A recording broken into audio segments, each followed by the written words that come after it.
There she is. Well, are we going to give an introduction? No, that's all right. Okay, but wait a minute. She doesn't want to introduce, but I got to say something. I got to say something. This woman sitting next to me, I don't know where to start, so I'm just going to jump right on in.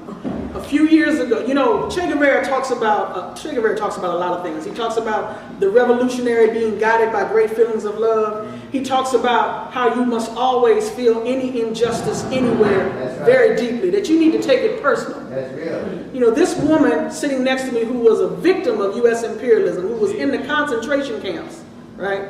I'm doing some research several years ago about the Provisional Government, the Republic of New Africa. Is everybody familiar with that? All right.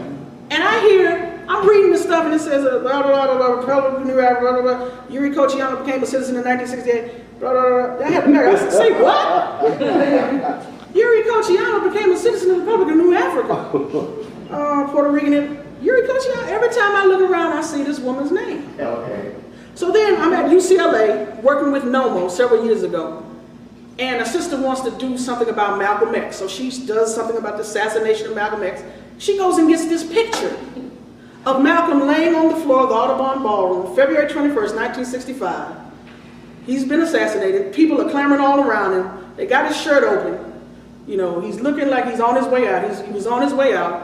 And there's this Asian woman cradling his head. And I'm like, that's Yuri Kochiyama! That's Yuri Kochiyama! They don't know what I'm talking about. They think I'm just gibbering. I'm like, you all right, John? Yeah, I'm fine. That's Yuri Kochiyama! That's Yuri Kochiyama! This woman has truly taken to heart that type of maxim. This woman has lived her life in support of other people's struggles for liberation. She understands that her liberation is tying in with world humanity.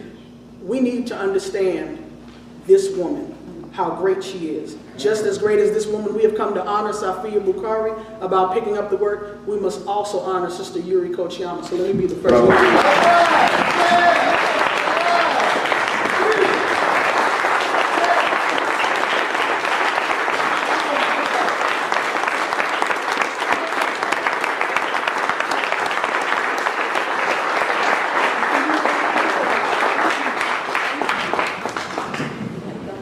I told her she can be mad at me later. I got to get her promise. He knows everything. So did the brother that was right here before. Gosh, I want to thank all of you who have come here. Saturday, I know for all of you, it's a busy day. You probably should be shopping or something else, and yet you came here. And it's such a nice mixed group. I wish we could all get to know each other. First, I want to thank Nishida for inviting me.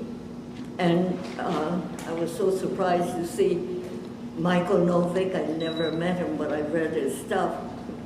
And then to hear, I couldn't quite catch the name of that brother. Was it Mpenduzi. Mpenduzi. Yeah, what? Mpenduzi. Mpenduzi. Right. Mpenduzi. And I'm sure you know Maulana Karanga. He knows you well. Oh, goodness, no. I didn't know. We all know who he is. Yeah. But to be invited to something like this is really something different. You don't always go to a place like this. I couldn't believe that as I walked in the door and there was Malcolm X's picture. You don't usually go to church. All right. And there he was, and there was Mandela, and there was a painting of someone that looked like Aldrich Cleaver, was it? I don't know. There's a painting there. And of course, Martin Luther King. All right. I want to thank those of you who made this event possible.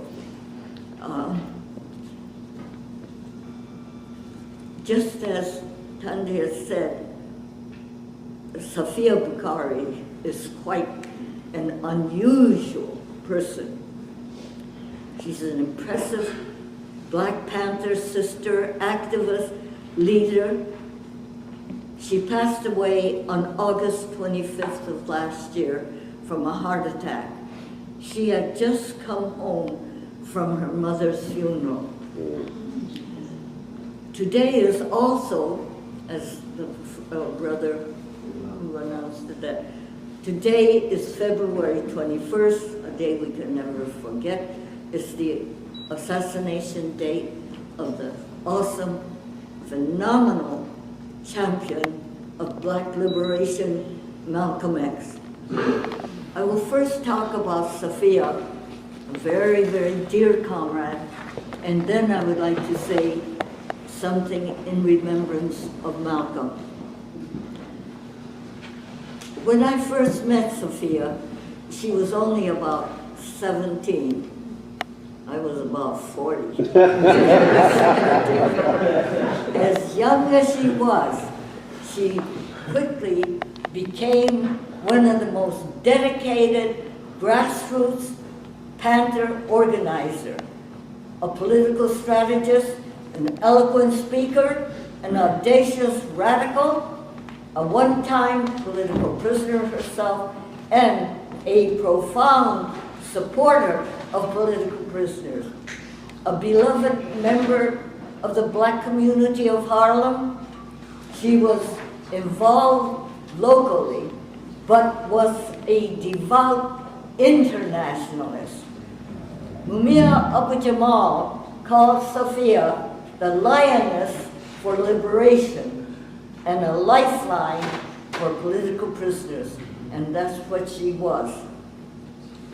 Her passing was a shock to Black Panther parties all over the country, even if the Black Panther parties itself are not alive, the Panthers are alive. Especially in New York, she was missed. We could not believe that she had passed away. It was just quite suddenly that after the funeral, she had a heart attack. And she is,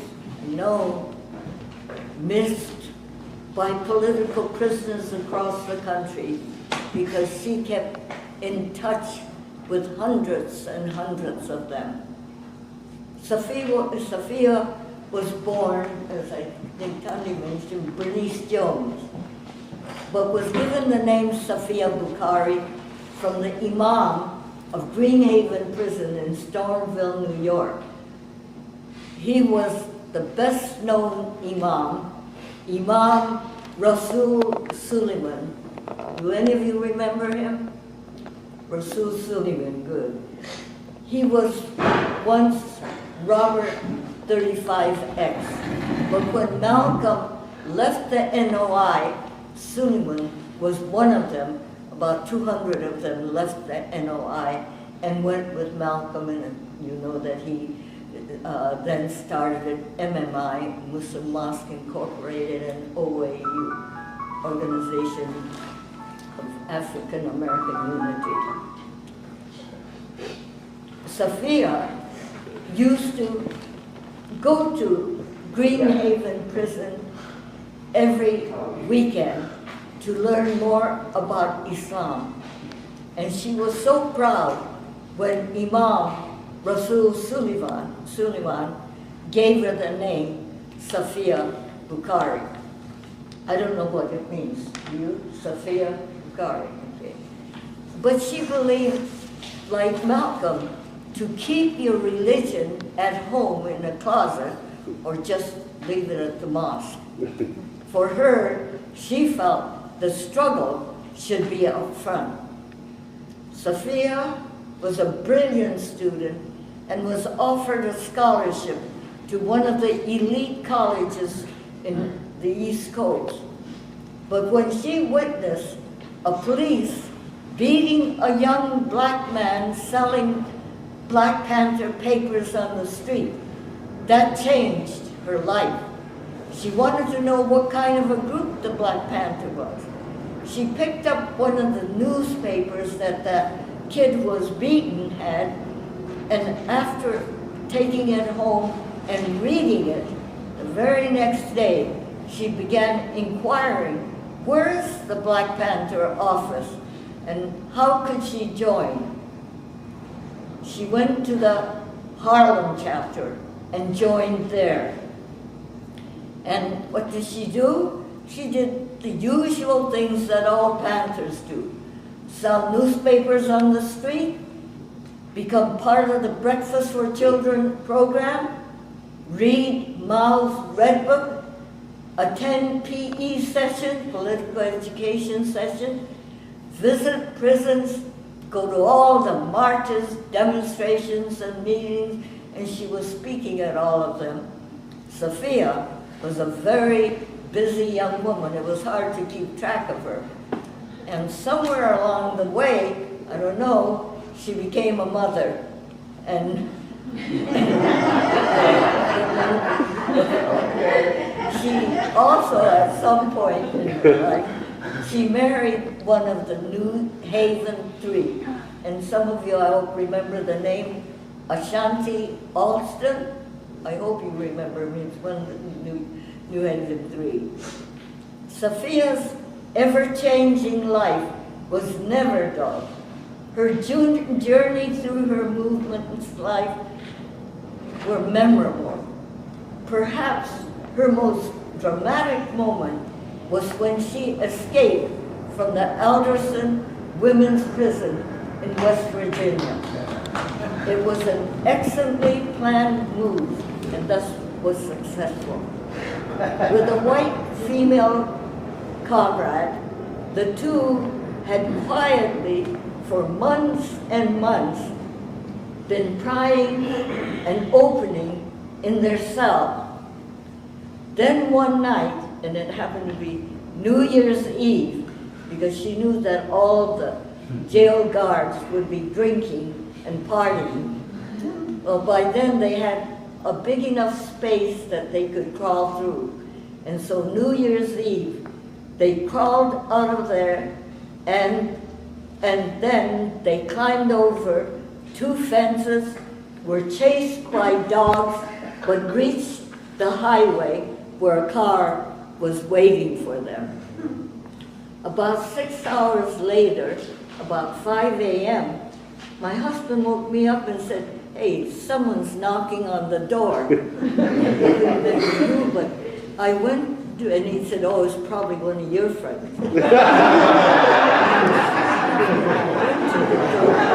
There was Safiya with a huge grin on her face. It was one of the coldest nights.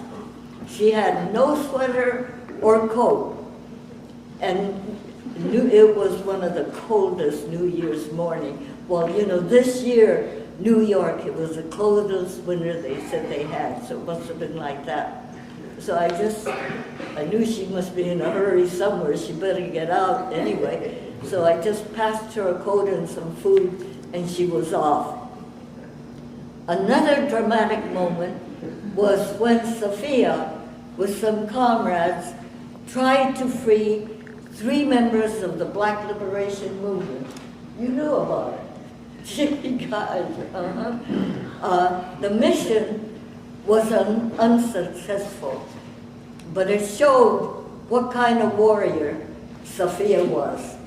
Her ideas, I don't know how she gets these ideas to how to get people out of prison, but she is amazing. I mean, she risked her life on many occasions. And of course, you know who Asada is. She is very much like Asada. But there were many other black sisters who did similar things, whose names are known and we shouldn't be telling their stories. And though such women are few, besides the blacks, there are many Puerto Rican independentistas, so many were able to get out 2 years ago, and there were many white anti-imperialist women, and still there are those in prison, and Marilyn Buck got 80 years, but I think she's done 22. A quick movement odyssey of Safiya finds her becoming a Black Panther in the 60s. She was a teenager. I don't know if she finished college, but she was brilliant. She was a member of the National Committee to Defend Political Prisoners in the 70s, because by the 70s, most of the Panther leaders were in prison. And then she herself became a political prisoner in the 70s when she was caught. She was a Jericho organizer in the 80s, and a member, and not a member, and a citizen, because you don't become a member. She was a citizen and elected official of the Provisional Government of the Republic of New Africa. I'm so surprised you know about so many blacks don't know. Thank you. All right, Safiya was unstoppable. Her last project before she died was working to get support for Fred Hilton, now known as Kamal Sadiki. Do any of you remember Fred Hilton? He was a Panther in the BLA. After 30 years, they busted Kamal for a police killing that happened 30 years ago. I'm sure the police had no evidence, and yet they were able to find him guilty. You know how they do it all the time. They were able to find a snitch. And so just on the evidence of a snitch, that Fred Hilton, Kamal, is in prison now. He has 1 lifetime plus 10 years. Safiya, like other New York Panthers who transitioned before her, I don't know the names of all over here in California, but the ones in New York were people like New Washington, Jaheed, Rima Kearney, Twyman Myers, and there are just so many. Well, anyway, they were all awesome, fearless, and dedicated. And everyone has amazing stories that they could tell. They all left a legacy that the Panther Party can be proud of. They were part of, as she said, a part of the worldwide struggle who fought for self-determination, human rights, and basic needs for all. We will never forget Safiya Bukhari, her unpretentious demeanor, her endless devotion, her genuine camaraderie, and her excellent leadership. She was also a great admirer of Malcolm X, but I think all Panthers were. And now about Malcolm. We must remember him today. I hope that in California they are holding some kind of a memorial for him. In New York, there are so many groups doing something for Malcolm. In Harlem alone, I'm sure there'll be at least 3 memorials. Brooklyn will have its own, Queens will have its own, and the Bronx. Malcolm's demise was not unexpected. You can imagine a man like him, he was not supposed to live very long. This country would never allow a man like Malcolm to live, to survive, to touch the lives of others. He was only 39, but you know, all the black leaders died around that time. Well, Martin Luther King was 39, and the greatest African leader, Patrice Lumumba, was only 35, and he was tortured and beaten. He had everything done to him, and then was executed. Those of you, I'm sure, here have seen the film about Patrice Lumumba. It's done by a Haitian. If you haven't seen it, please go see it. You will see what he went through. But there's so much that Malcolm has gone through that people don't even know about. And a lot of times it was, I wouldn't say that they were black people, they were Negroes. They were used by the FBI.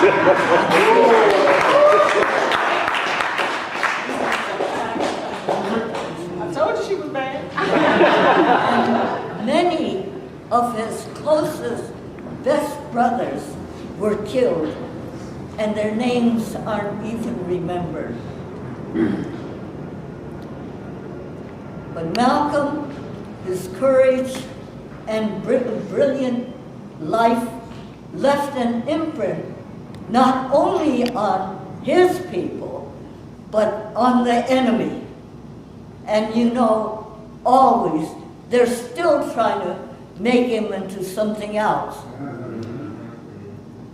He is not the kind of black man that this envious, swaggering, egotistic country would allow to live. Malcolm's unparalleled, heroic example of African manhood intimidated the U.S.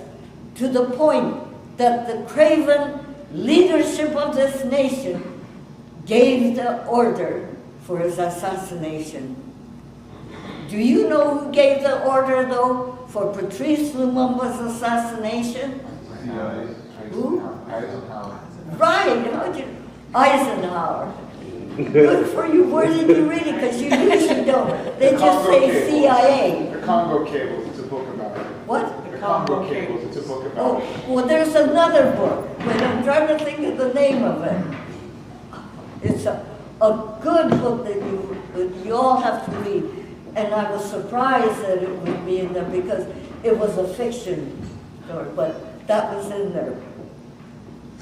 Malcolm left a legacy, not by speech alone, but by action. A legacy of how to live, to be proud of your African ancestry, to fight for freedom, justice, and human dignity.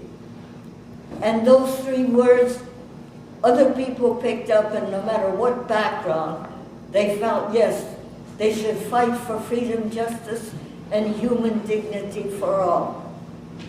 Malcolm, in his short life, changed the direction of many of the blacks who were in the movement there. He changed their focus from black nationalism to Pan-Africanism and to continue the path of African revolutionary internationalism. And I would like to end with two of Malcolm's quotes, and one quote, I don't know who, but it's a very good quote. One of his, I think, best quote is, "If we are extremists, we are not ashamed of it. In fact, the conditions that our people suffer are extreme, and an extreme illness cannot be cured with a moderate medicine." Right? And another one, "I believe there will ultimately be a clash between the oppressed and those who do the oppressing. I believe there will be a clash between those who want freedom, justice, and equality for everyone, and those who want to continue the system of exploitation. I believe there will be that kind of a clash, but I don't think it will be based on the color of the skin." And lastly, I want to repeat, it's too bad, the person who wrote it's a beautiful few lines. It's by some unknown person. It says, "Malcolm was not just a black man. He was the black experience. He was baptized into blackness and repudiated his slave name and took on the X, the unknown, the potential, of what could be the reality of what he became. Thank you.